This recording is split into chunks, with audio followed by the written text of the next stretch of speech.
আন্তর্জাতিক প্রসঙ্গ, ইরানকে ঘিরে মধ্যপ্রাচ্যে বাড়ছে উত্তেজনা। যুক্তরাষ্ট্রের প্রস্তাবিত 15 দফা যুদ্ধবিরতি পরিকল্পনাকে অযৌক্তিক বলে সরাসরি নাকচ করে দিয়েছে ইরান। একদিকে কূটনৈতিক চেষ্টা আর অন্যদিকে পাল্টাপাল্টি হামলা আর নতুন করে মার্কিন সেনা মোতায়েন, সব মিলিয়ে পরিস্থিতি হয়ে উঠছে আরও জটিল। 4 গুণ শক্তিশালী এনজাইম ও অধিক ফেনা সমৃদ্ধ অরিক সিলভার ওয়াশ মাত্র 70 টাকায়। চতুর্থ সপ্তাহে গড়াতে থাকা যুক্তরাষ্ট্র, ইসরায়েল ও ইরানের সংঘাতে নতুন করে যোগ হয়েছে কূটনৈতিক টানাপোড়েন। টানা হামলা পাল্টা হামলার মধ্যে যুদ্ধ থামাতে চাপের মুখে ওয়াশিংটন।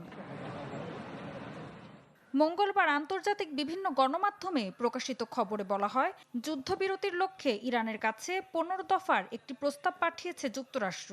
পাকিস্তানের মাধ্যমে পাঠানো এই প্রস্তাব পৌঁছে দিতে প্রক্রিয়ায় যুক্ত রয়েছে তুরস্ক। প্রস্তাবে নিষেধাজ্ঞা শিথিল, বেসামরিক পারমাণবিক সহযোগিতা, ইরানের পারমাণবিক কর্মসূচি সীমিত করা, ক্ষেপণাস্ত্র কর্মসূচিতে নিয়ন্ত্রণ এবং হরমুজ প্রণালী দিয়ে জাহাজ চলাচল নিশ্চিত করার বিষয়গুলো অন্তর্ভুক্ত রয়েছে। তবে এই প্রস্তাবকে সরাসরি নাকচ করে দিয়েছে তেহরান। দেশটির একটি উচ্চ পর্যায়ের কূটনৈতিক সূত্র আল জাজিরাকে জানায়, প্রস্তাবটি অত্যন্ত একপাক্ষিক ও অযৌক্তিক।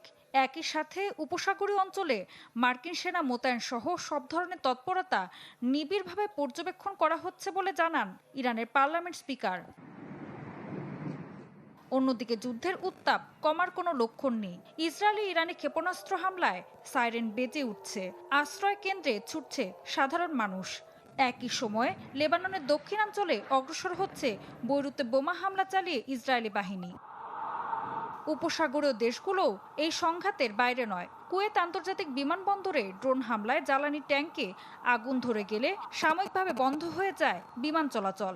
বাহরাইনে পৃথক হামলায় নিহত হয়েছেন এক মরক্কোর নাগরিক। সৌদি আরব জানিয়েছে, তারা রাতেই অন্তত 4টি ড্রোন ভূপাতিত করেছে।